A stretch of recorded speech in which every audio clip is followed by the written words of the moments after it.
Okay, go on. In Jesus' name, Amen.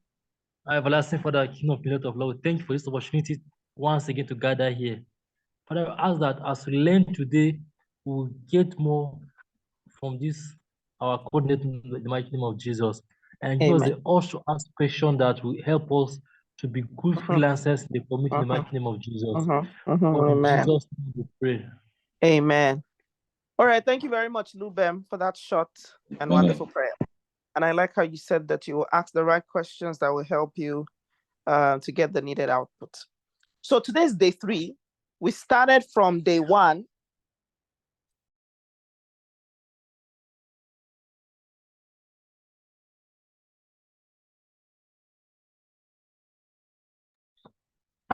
Sorry for that interruption. So today's day 3. We started from day 1, and now we are on day 3. I want to thank those people, especially who are doing their assignments and they're sending them in. I'm doing my best to respond to them as much as I can. I take my time to read them so I can get to know you very well. Like I said, this particular class, I haven't really engaged with you that much, so I don't really know your names that much, but I would really like to get to know you on a personalized level so that wherever we need to provide any sort of support, any personalized support, we'll be able to provide them, and hopefully they'll be solution driven for you individually. So it will make sense that you try to engage with me, as personally as you can. I know that this is just the preliminary class. I know that this is, like somebody mentioned yesterday, this class is more or less like, say, 70% theories and just about 30% practicals. And the essence is basically to set the right foundation for you, especially for those guys who are going to start freelancing immediately, or those guys who would decide to want to learn a skill that they can use to freelance. The important thing is for the reason why we're starting from here is for you to understand the industry that you're getting into a little bit, so that by the time you acquire the skill, or by the time you begin to deliver that skill or that service or that product, you would have an understanding of the industry that you're in. So you're not just working aimlessly and not be sure what to do first, what to get right, basically. So this is more or less like the elementary or introductory aspect of the world of freelancing that you're getting into. So it is impossible not to have it be a little bit of theories and maybe a little bit of practicals. Now, the practical aspect is where I'm going to teach you a little bit of marketing and some of the things that you need to do to begin to put yourself out there. But that self will actually be for people who already have the skill, already have the gifting, or already have the service, or already have the products that they want to sell. And we're almost sure, based off of the previous experiences that we've had, that more than 70% of you do not already have. So about the 70% of you might, after this class, need to learn the various skills that we're offering. One of our desires, or one of our aspirations, is to be the biggest skill hub in Africa, where we would create a platform of resources where young people who are unemployed, who are confused, who do not know what to do with their lives, can come and learn various vocational skills here for free. Maybe they just need to make a little commitment, like maybe probably in the area of certification, so we can use that to support the resource persons who are going to be providing these diverse skills. Now, one of the things you would realize in the skill trainings that we're offering is that if you were on your own going to learn those skills or subscribe to some of the training institute, like the guys who are doing data entry or data analysis, you will find that it will be difficult for you to pay those resource persons or pay for those trainings.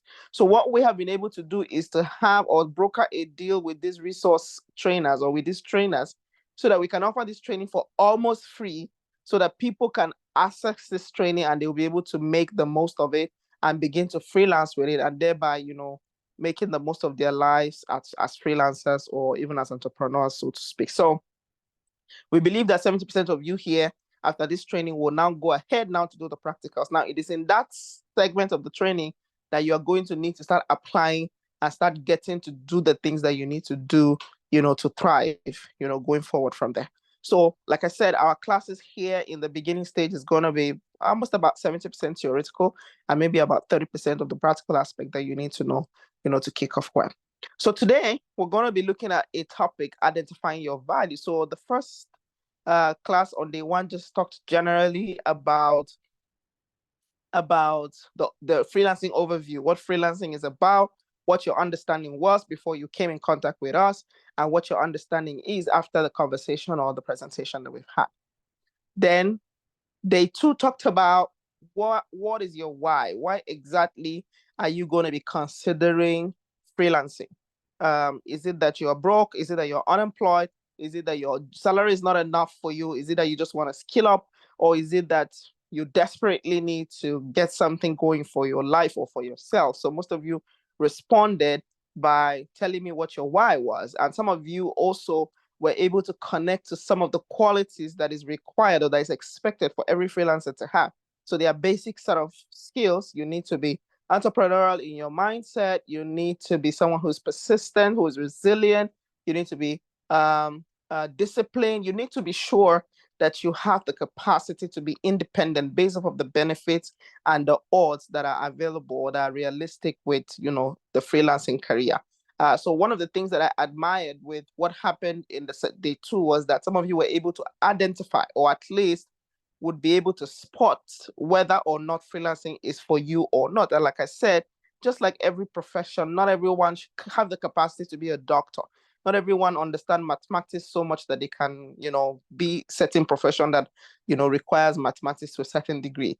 Not everyone can be a marketer, for example, because you might not be able to have the skills that would convince people to buy the product. Not everyone can be everything. So you have to really be sure that something is for you, before you want to go ahead. So I like that part to always come as the first class after the introductory part, so that will be able to sieve, and take away the people who should not be here, so that they go back to either trying to find things that works for them or not. But again, the good thing with our community or our hub is the fact that even if freelancing in its sense is not for you, the various skill training that we offer after this session, you can learn them, and you can use that skill to now go back to the labor market and start trying to find something that, or start trying to find a job, so you can offer that service to that company, that business, or that organization using the skill that you would have acquired from there. But going forward, we're talking to those people who actually really, really want to freelance, in the long run. But again, like I said, those who do not want to freelance does not mean that this training will not be of value to them, but they might just probably figure out what they should or can do with the information that they've learned or the skill that they're going to be acquiring from our platform. So with that being said, we're going to look at exactly what is the value you're going to be offering as a freelancer. So as a freelancer or as an entrepreneur, as an independent entrepreneur, you must have a value that you're offering in exchange for a wage or for a pay, or for anybody, or your potential customers or your customers' money. The reason why business exists, or the reason why life in itself is the way it is, or the reason why some people are rich or some people are successful and some people are struggling, is generally tied around the value that they individually are offering. So as a human being, when you become an adult, even before you become an adult, in fact, I was thinking recently that I need to start thinking about how to guide my son, who is going to be 10 years next year, on how he can start making money even as a child. Because these days, even people who are younger than adults are beginning to be set on a pedestal where they're making money. But of course, let's focus on us who are adults. So as an adult, to make your life a lot easier, or to be able to afford the basic things that you require, that you need, or to be able to pay bills and live a seamless life, you must have a value you're offering. So if at 18, you're not clear about the sort of value that you're going to be offering anyone, whether as a freelancer or as an employee or whatever it is you are, it means that you're in for it. It means that your life is going to be a lot difficult than the others. So as a human being, before we even talk about being specific to a freelancer, you must set up your life in such a way that there must be a value that you're offering in this world that we're in. So bringing it on now to a freelancer, if you want to be a freelancer and you have no value whatsoever to offer, you're still dreaming. So as we're here now, if you are unemployed, or you are a 9-to-5 person, or you have certain things you're doing, but you're struggling with them and you're considering to be a freelancer, you should take some time today in retrospect and go and start thinking and meditating on the kind of value you want to offer. And like I said yesterday or 2 days ago, you have to connect this value with your gift and your talent or your skill or your passion or something that you love to do, right? So if right now, like I see on the internet, some people say, I am not able at this point at 20, 30, or even 40 to identify my gift and my talent, then it means there's a problem, because there's almost about no human being that God puts on the surface of the earth that he's not giving something uniquely to do. I think there was something about the is it the Vegas? I can't remember the story in the Bible where the Bible talked about the gifts, the people that he's giving gift, or I talked about the people who gave something and they came back something. I can't remember that story, but what that story in the Bible was illustrating was that there was almost about anyone who did not have gifts. So sometimes you even have multiple gifts. It is just up to you to decide or to identify what sort of gifts that you have. And in this day and time, especially now in the technological age, you have to be able to interpret or to translate or to how do I say it now, to skill up that gift in such a way that it can be useful, or it can be in demand, or somebody would be willing to pay for it. So whatever gift and talents that you have, you must connect it with the today's requirements or the today's needs or the things that people want in today's day and time, so much that they will be willing to pay you for it, right? In fact, in the course of this presentation, we're going to find out how you must make sure that that skill, that gift, that talent, or whatever it is you have, you must try to be creative about it so much that you must figure that it is in demand, or at least you must present it to the people in such a way that they can appreciate it and they can know that they need it, so that they can, in exchange, pay a value or pay a fee for it. Okay. So before you consider becoming a freelancer, you must be sure what value you're going to offer.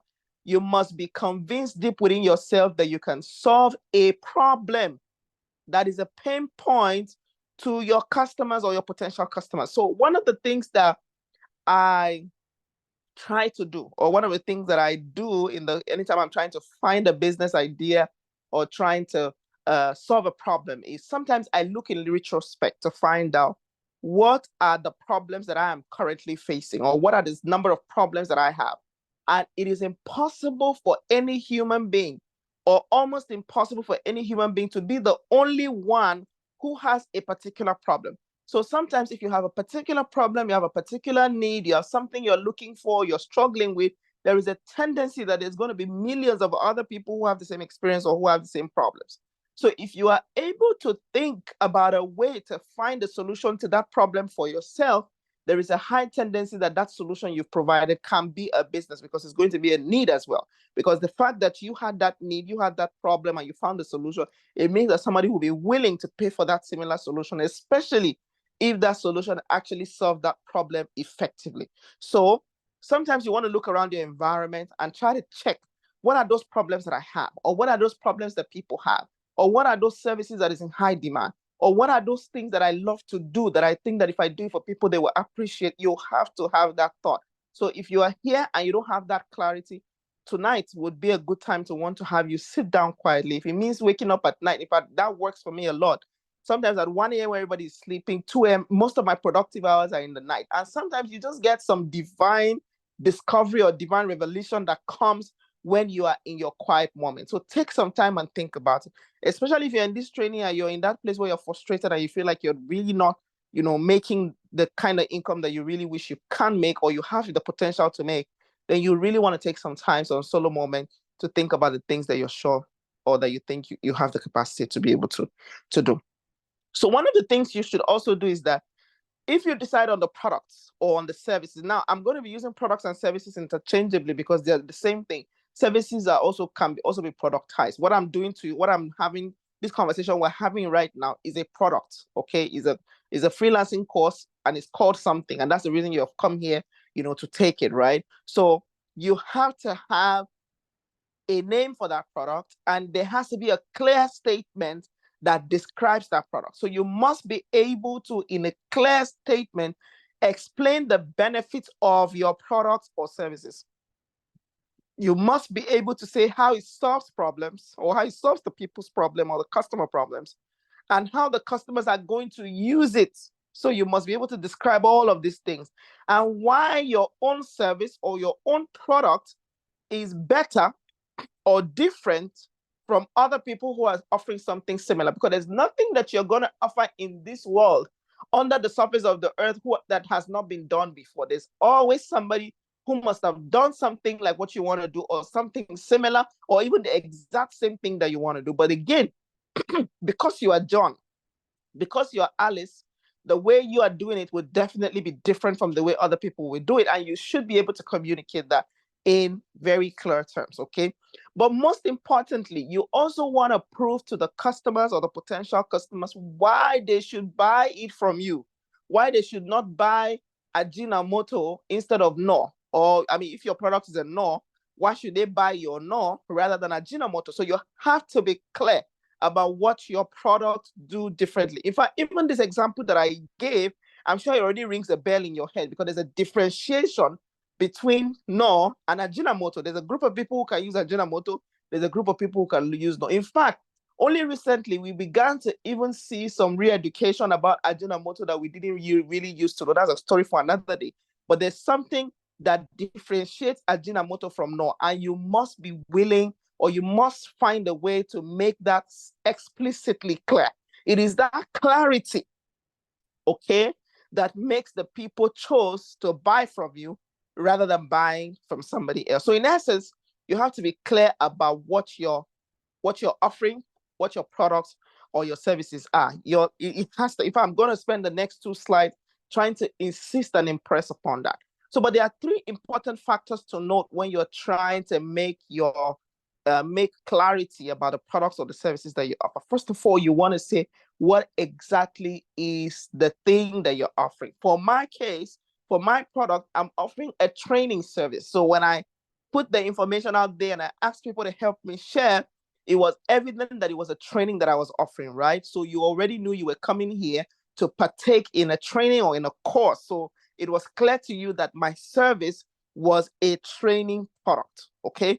And it was to a large extent evident who it was for. So in the detailed description of where I put what this course was about, who it was for, there was something that indicated who it was for. And you would have read the body or the component or the description of who it was for, and you would have found yourself in that target audience or target market, and that's why you're here. So you need to state clearly what your product is offering and who it is for. If, for example, you want to offer a graphic design service, you want to make it evident that you're providing this service for small businesses, for startups, or for individuals who want to brand them. You have to make it clear. Then you want to say how useful it is, okay? So how useful is the product or the service that you're offering to your customers or your potential customers? What is it going to serve? So at the end of this session, you're going to have clarity about whether or not freelancing is for you. You're going to get certain information that will help you start up as a freelancer, basically. So to a large extent, you already know you are coming here to get information. You are coming here to get educated about the things that you didn't know, and that there's a tendency that you can start up eventually after this session as a freelancer. So if at the end of this training, we finished, and maybe out of 100 people who practically attended this class, we're not able to get 20 or 30 people who actually eventually start up as freelancer, then the product has failed. Okay, so you want to make sure that the product actually does solve the problem and there is an outcome that the customers get after they use your product. So if these questions are answered, then you are off to a good start already. So, but whatever you do, always strive for clarity. Let people have clarity about why they should buy your product, basically. So there's something called value proposition. Though in the course of my preparing for this class, I try as much as possible not to use big English, because again, the target market that I'm looking for are people who are unemployed, people who are not very educated or very exposed. Because again, if we have a lot of people who are very intelligent or very exposed and all that, then they might not need me. They probably would just, they probably would know, right? Because they're setting information that you just know that there's a certain level of people who already have that information. So I'm looking for the people who didn't know. I'm looking for the people who would not be people who open themselves up too much to learning what is available, what is evoked, basically. So I'm providing this information and simplifying it for them, so that even if they read and it gets complicated and it gets confusing, but when they come to me, I'm going to simplify it in such a way that they would understand it as much as I would want them to, as much as they would want to, basically. So there's something called value proposition. So again, As a freelancer entrepreneur, there will be a need to consistently communicate your value proposition in simple terms. So value proposition is basically the value that you're going to be offering the customer, what exactly the customer will get from paying you for the service, for the product, or whatever it is you're offering. So you will need to speak about the value you offer in your marketing materials consistently. When somebody pick up your flyer, they should be able to see exactly what your value is. They should be able to see what the outcome will be at the end of the usage of your service or your product. Again, it must communicate these three things. I try to emphasize on it. That's why I had it more on 2 slides to just speak on it and impress it upon you that this is very key when you're starting out as a freelancer, basically. So it must cover these 3 things. There must be clarity. So your value is easy to understand. So the moment somebody picks up your flyer or your marketing material or whatever it is you're using to communicate, they should just be able to see clearly what sort of service, what sort of value you offer. So you want to ensure that you communicate concrete results a customer will get from purchasing and using your product. It's something that is a trend lately.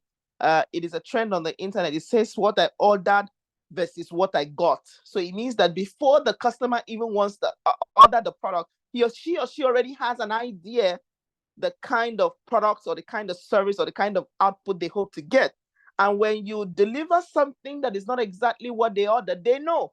So ensure to communicate clearly the output of your product and ensure that when the customer actually does pick up that product or pick up that service or engage you as a data entry specialist or as a graphic designer, as a web designer, if the web designer showed you some of the samples of what they want, by the time that you deliver that work, let it even surpass what they saw.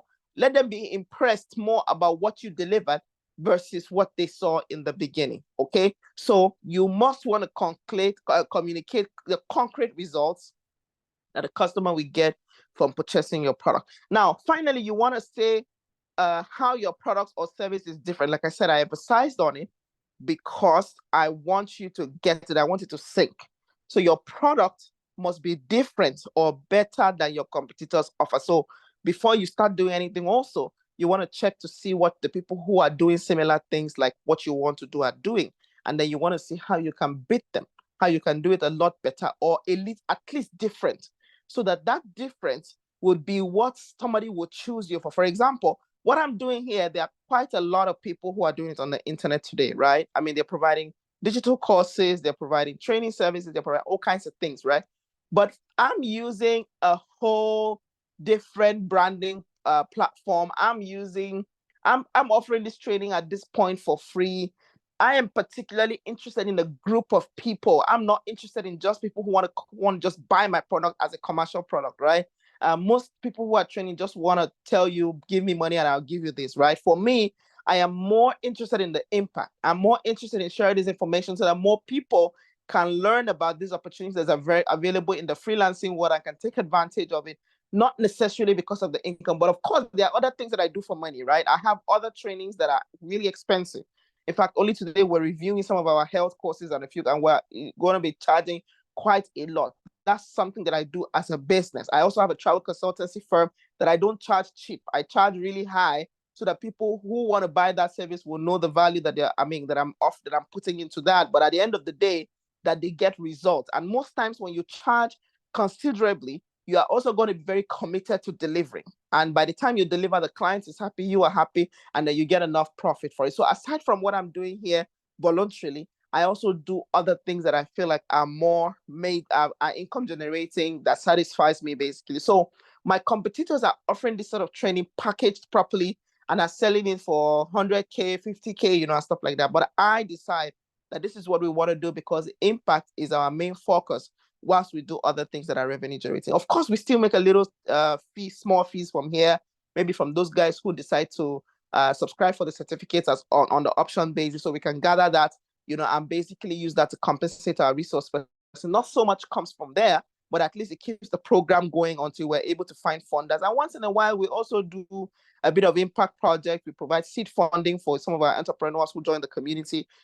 So basically, this program is more or less like an impact project more than it is a profit oriented. But again, as we continue, we definitely are going to continually look for the money in all the things that we do. So we would definitely find someone who's going to pay for it, whether it is a donor agency, a sponsor, or we're going to find a product, a social enterprise product in the future that would definitely sustain it so that everyone who comes to consume it is happy. And we who are also expending our time and resource and intellectual capacity are also compensated. So basically, even as an entrepreneur, in the beginning, we're even going to recommend for some of you to offer some of your services on pro bono or as pro bono, or even free services in the beginning, because sometimes you have to do that so that people can actually see the value that they get for what you're doing. And then you can also use that opportunity to master your craft so much that you are sure that the services that you're offering is actually solving the problems. And then you can now be confident to ask for whatever fees that you think is appropriate or is the right fees to ask. So let's look at some of the other tips to note. So your value proposition has to be the first thing your customers see